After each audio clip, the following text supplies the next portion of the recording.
초대교회 때 그 많은 능력이 나타나고 교회가 5,000명, 3,000명씩 한번 설교에 유대교회에서 기독교로 개종하는 부흥의 역사가 일어났던 것을 우리가 잘 압니다.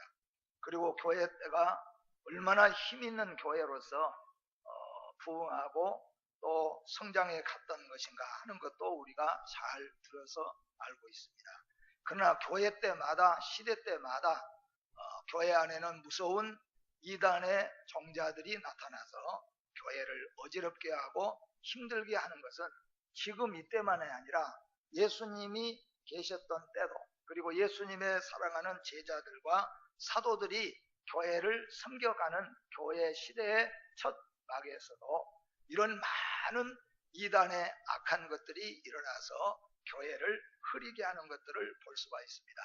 그래서 저는 이런 것들을 곧 쓰나미와 같은 것들로 비교를 해보았어요. 쓰나미라는 것은 순간적으로 와서 일어나가지고 지나가 버리고 말지만은 지나가는 다음에 든든하게 서지 못하고 바로 세워지지 못한 것이 얼마나 많이 넘어지고 쓰러지면서 타격을 많이 받게 되는가. 여러분, 지금 있는 많은 이단들, 예수님 계실 때부터 시작하여서 일어난 이단들이 이미 없어져 버린 이단들도 많고, 또한 명맥을 이유지하면서 있는 둥 없는 둥 지나가고 있는 이단들도 많이 있습니다. 지금 아마 우리 교회를 어지럽히고 있는 이런 이단들도 얼마 있으면 또 사라지거나 있는가 없는가 또 힘을 잃어버릴 때도 오고, 그런가 하면은 또다시 더 무섭고 악한 이단의 물결들이 올 것입니다. 마치 쓰나미가 오고 난 다음인 것처럼 우리 성도들은 더 굳게 믿음을 지키고 말씀 안에서 주의 복된 믿음의 울타리 안에서 굳게 믿음을 지켜서 넘어지지 않고 쓰러지지 않고 주님 만날 때까지 확고하게 믿음을 지켜 나가는 것이 우리 믿음의 도리요, 우리 모든 성도들이 함께 기억해야 될 말씀인 줄로 믿습니다.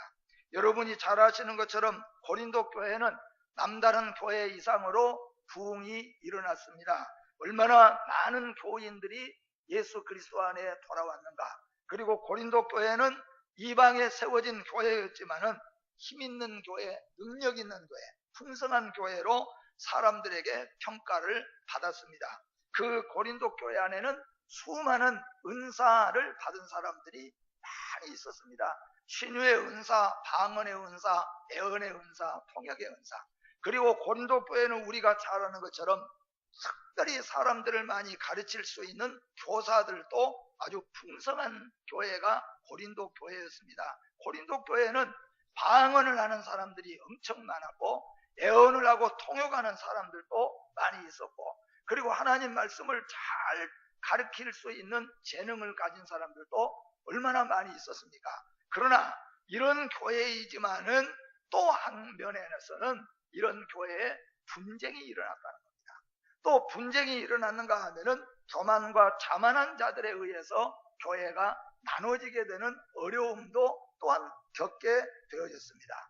거기에다가 오늘 고린도 교회를 통하여서 사도 바울이 가슴을 치면서 너무너무 아파하고 강력하게 그들에게 호소하고 있는 내용이 있는데, 그것이 바로 예수 그리스도의 복음의 기둥을 흐트러 버리는 자들이 고린도 교회 안에 있었다는 겁니다.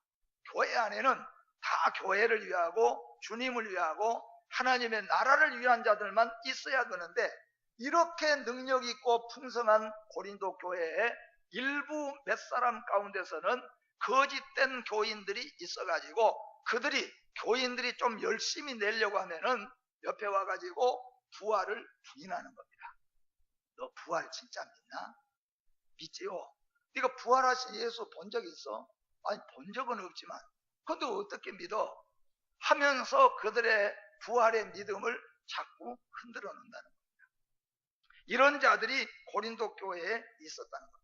마치 미꾸라지 한 마리가 강물을 흐리게 한다는 말처럼 이렇게 능력 있고 풍성한 고린도 교회, 소망이 넘치는 고린도 교회에 몇 사람의 잘못된 이단들이 들어와 가지고 교회 안에서 예수 그리스도의 부활을 부인하는 말로 성도들의 신앙을 흐트러지게 하고 교인들로 하여금 열심히 생명을 걸고 기도하고 전도하고 불을 붙이고 있는데 다니면서 부활을 부인하는 일을 자꾸 했다는 겁니다.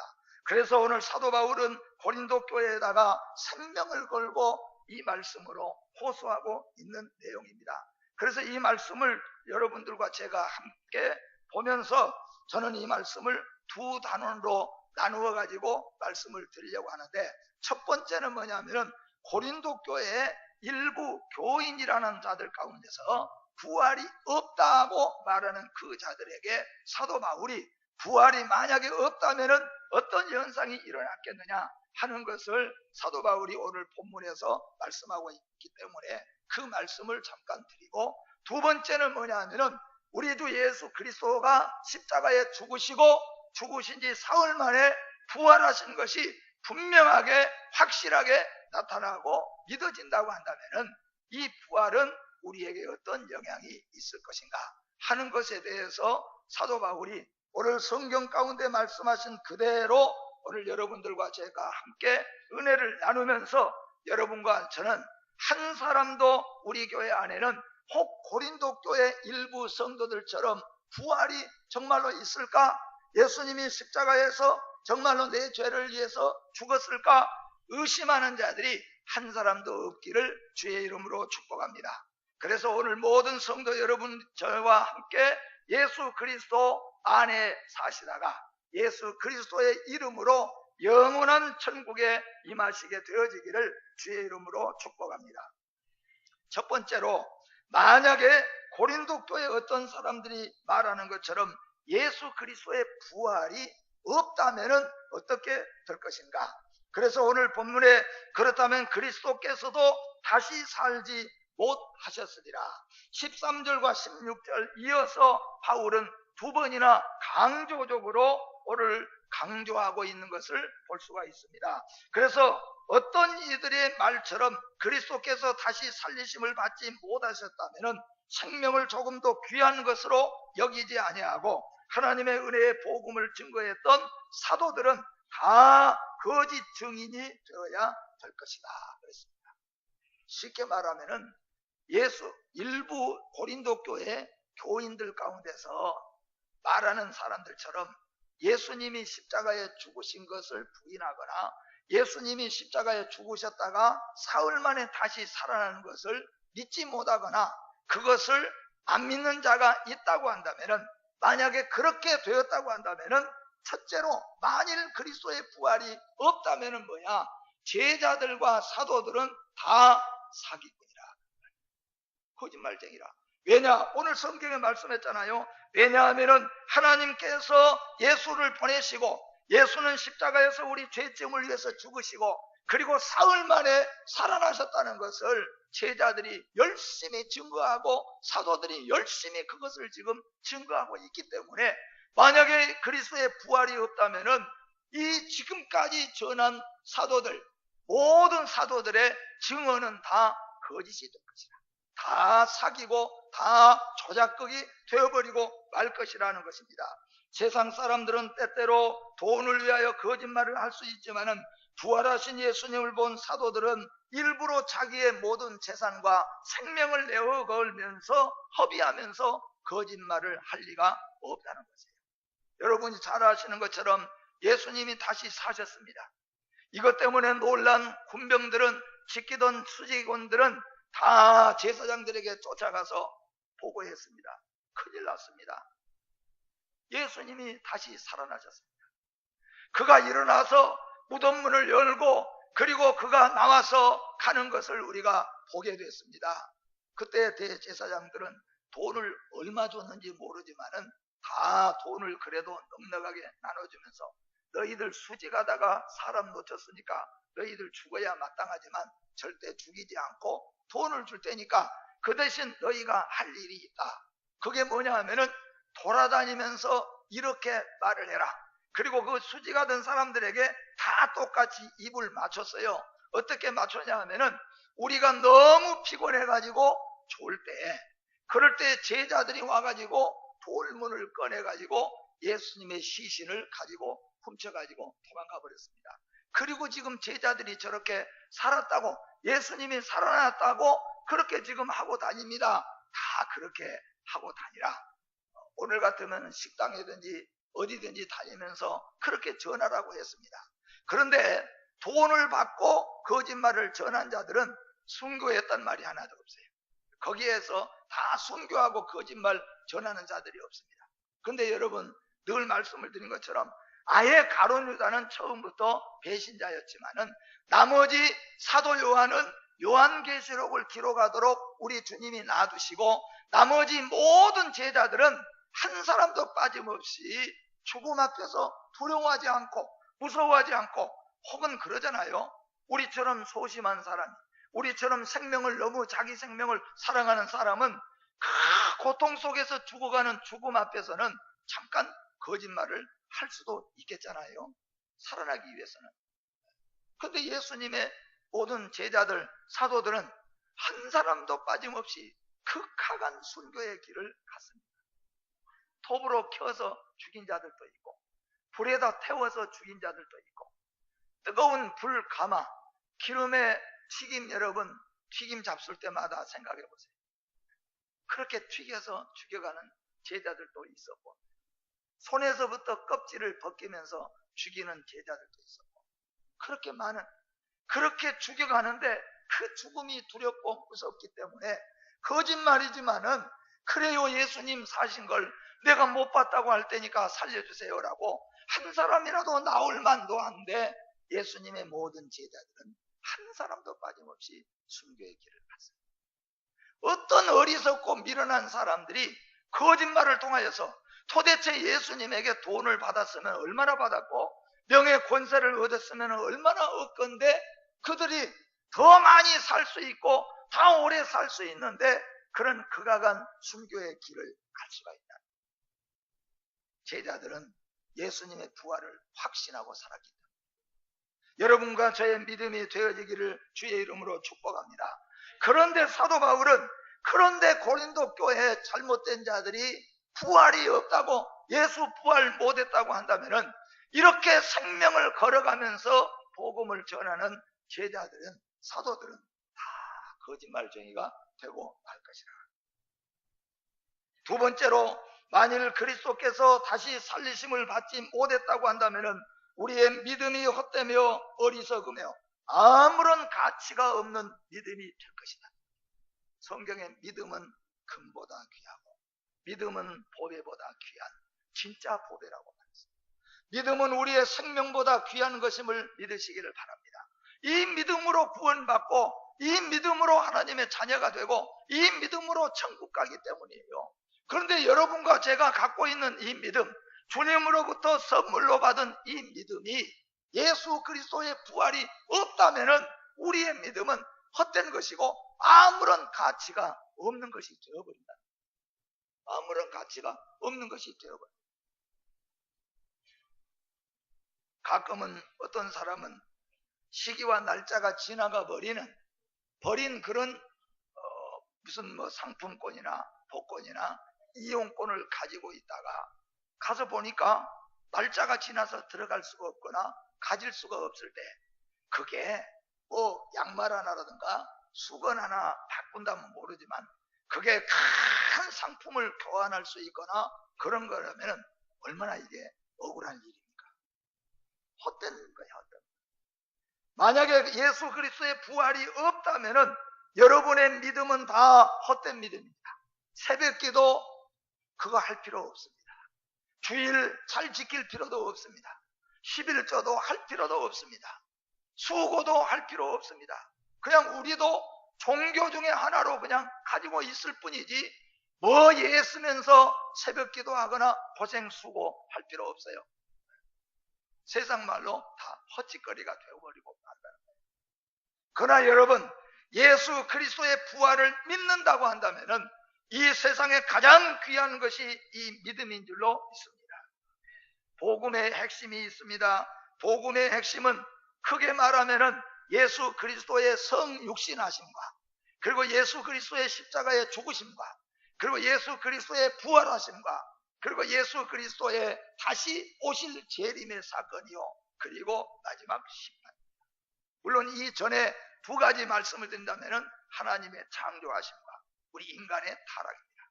이게 7가지예요. 사실 하나님이 창조하신 것, 이게 복음의 핵심입니다. 여러분, 창조야 어떻든 간에 예수 믿으면 복받고, 그러려면은 절간이 더 좋고, 절간이 더 마음에 들 수도 있어요.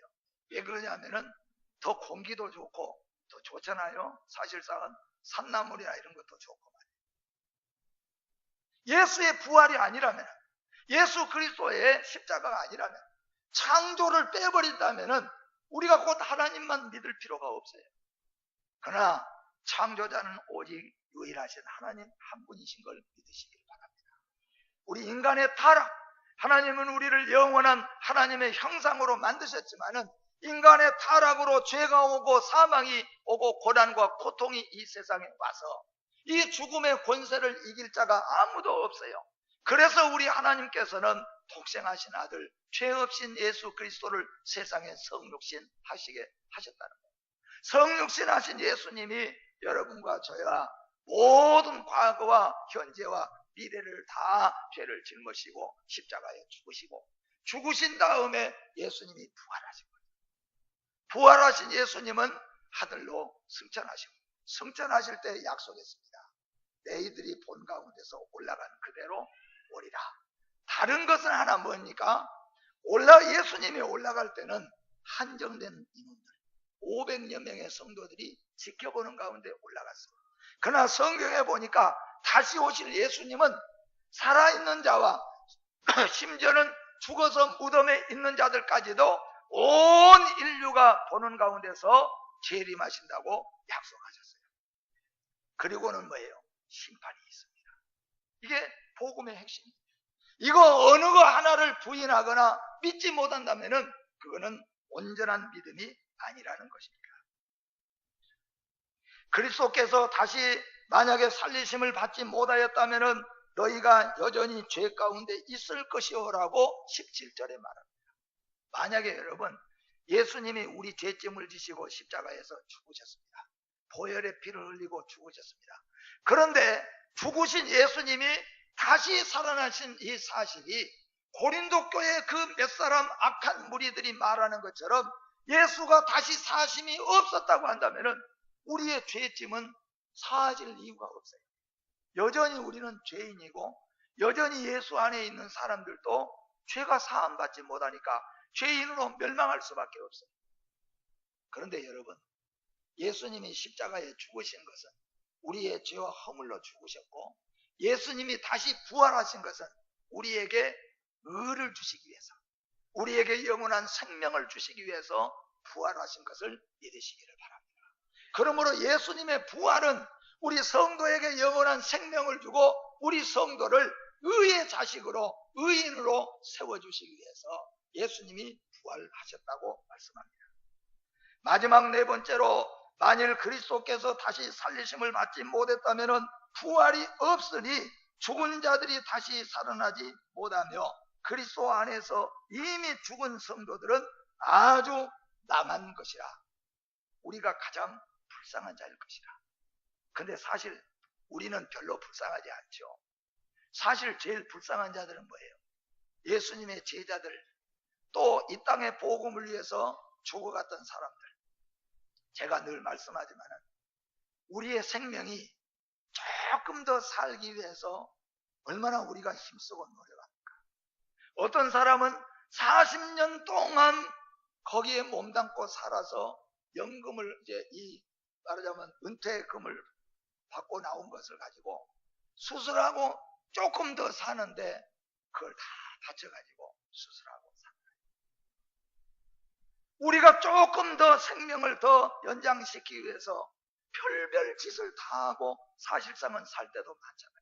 물론 이거는 생명의 귀함이니까 우리가 그렇게 해야 되겠지만은, 이렇게 우리가 아까워하고 이렇게 우리가 병 들어가는 생명 목숨까지도 더 살려보고 더 연장해 보려고, 우리 모든 사람들의 말하는 것처럼 저 병원에 누워서 일어나도 못하고 사람도 잘 기어가지 그런 못한 사람까지도 조금 더 오래 살기 위해서, 조금 더 생명을 연장시키기 위해서 얼마나 우리가 노력하고 힘씁니까?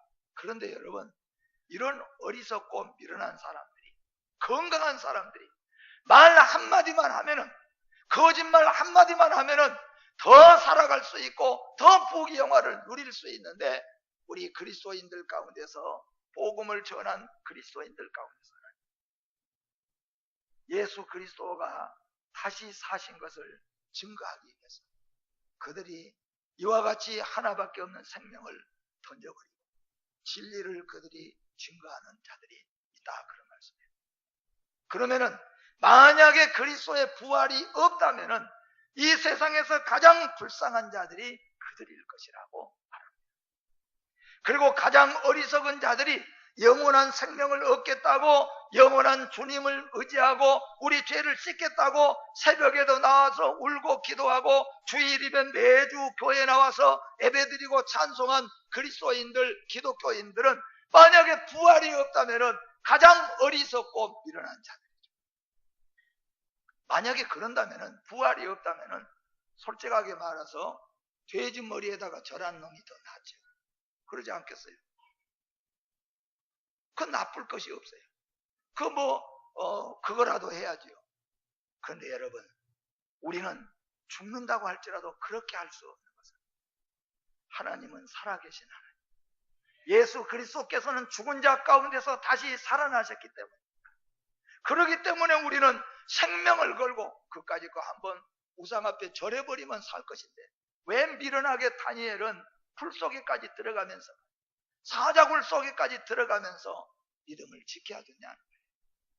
왜 순교자들은 그렇게 미련하게 거짓말 한 번만 하고 그 자리에서 피해서 또 예수 잘 믿으면 될 것인데, 어째서 그렇게 미련하게, 그렇게 손에서 껍질이 벗겨져 가면서 불에 태워져 가면서 톱으로 켜면서 그렇게 왜 어리석게 죽어가느냐.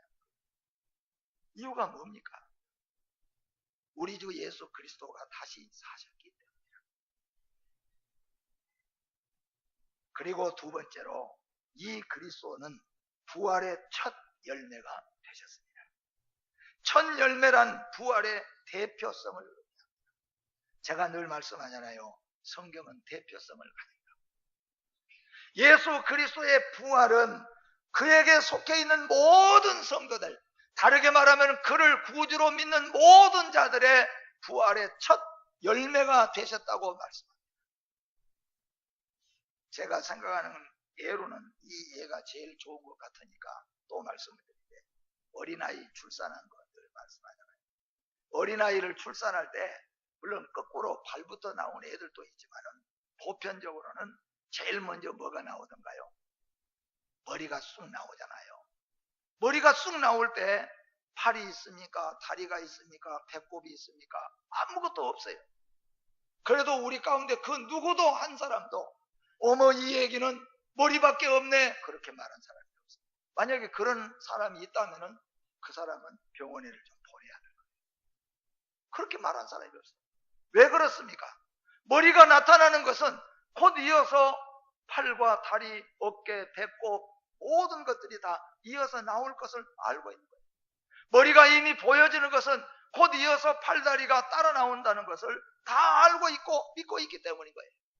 그런데 이것은 잘못될 수도 있죠.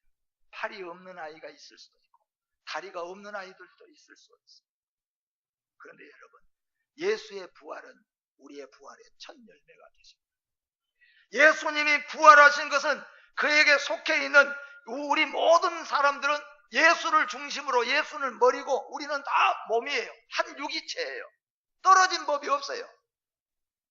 사람을 낳을 때 머리만 탁 놔놓고 또 한 5분 있다가 팔이 툭 나오고, 그래서 그걸 조립한다면 모르겠지만 사람은 다 유기적이에요. 다 붙어 있는 거예요. 예수와 우리는 붙어 있습니다. 예수와 우리는 연합이 됐어요. 시간적으로 예수님이 먼저 부활했을 뿐이라고 성경이 말하고 있어요. 두 번째로, 그리스도의 부활에 동참하는 것은, 이제 예수 그리스도께서 부활하셨는데 이 부활에 동참하는 것은 무엇인가? 그리스도 안에 거하는 것입니다. 여러분, 예수님이 부활하셨습니다. 이 부활에 함께 동참할 수 있는 방법은 어마어마한 어떤 공로와 행적을 우리에게 원하지 않습니다. 성경은 우리에게 분명하게 말합니다. 그리스도 안에 거하는 것이다. 그리스도 안에 거하는 것은 무엇입니까? 22절 말씀에 아담 안에서 모든 사람이 죽은 것 같이 그리스도 안에서 모든 사람이 사함을 얻으리라고 했습니다. 그리스도 안에 거한다는 것은 그리스도의 백성으로 이 세상에서 살아간다는 겁니다. 여러분, 이 세상에 사는 동안에 그리스도의 백성으로 사시기를 주의 이름으로 축복합니다. 그리스도의 백성이 된다는 것은 아주 쉽습니다. 어떤 공로나 행위로 되는 것이 아닙니다. 그리스도를 구주로 고백하고 영접하면은 그리스도의 백성이 되는 것입니다. 사랑하는 성도 여러분, 예수 그리스도가 나를 위해 십자가에 죽으시고 부활하는 것을 믿으면은 하나님의 자녀가 되고 그리스도 안에 거하고 부활의 첫 열매 가운데 계신 예수 그리스도와 함께 영원토록 부활할 줄로 믿습니다. 다만 우리가 잊지 말아야 할 것은 하나님의 백성이 된 후에 성도는 하나님의 백성다운 품위를 그리스도인답게 살아가는 방법을 성경이 우리에게 말해주고 있습니다. 그래서 성경은 크게 십자가의 죽으심과 부활하심과 그리고 다시 오실 예수 그리스도 그리고 그분 앞에 우리가 설 때 어떻게 우리가 살아야 될 것인가의 생활 규범이 성경책에 기록해 놓으셨다는 겁니다. 그러므로 우리 성도들은 예수 그리스도의 부활은 모든 믿는 자의 첫 열매임을 확신하고 부활의 주님을 전하면서 살아야 될 줄로 믿습니다. 그리스도를 믿는 성도들이 생명을 걸고 복음을 위해서 힘쓰고 애쓰는 것은 그 이유는 뭐냐? 우리 주님이 부활의 첫 열매가 되셨고 우리도 부활할 것을 믿기 때문입니다. 그러므로 성도 여러분과 제가 이 말씀을 기억하면서 이 땅에 살면서 이 믿음으로 살아가기를 바랍니다. 우리 모두 고린도전서 15장 57절과 58절 말씀 천천히 함께 고백하면서 말씀을 보도록 하겠습니다. 같이 한번 봅니다. 시작. 우리 주 예수 그리스도로 말미암아 우리에게 승리를 주시는 하나님께 감사하노니 그러므로 내 사랑하는 형제들아 건실하며 흔들리지 말고 항상 주의 일에 더욱 힘쓰는 자들이 되라. 이는 너희 수고가 주 안에서 헛되지 않은 줄 암이라. 아멘. 고린도 교회 열심히 교회를 섬겨갈 때 이와 같이 몇 사람이 나타나서 예수의 부활이 없다는 말로 성도들의 믿음을 흔들어 놓는 일이 있었습니다. 그래서 오늘 사도 바울은 고린도 교회 이 편지를 통해서 우리 주님은 반드시 살아나셨고 다시 오실 것이니까 흔들리지 말고 더욱더 힘쓰고 애써라. 왜냐하면 주 안에서의 수고는 절대로 헛되지 않을 것이라. 부활의 믿음을 가지고 오늘도 사시기를 주의 이름으로 축복합니다.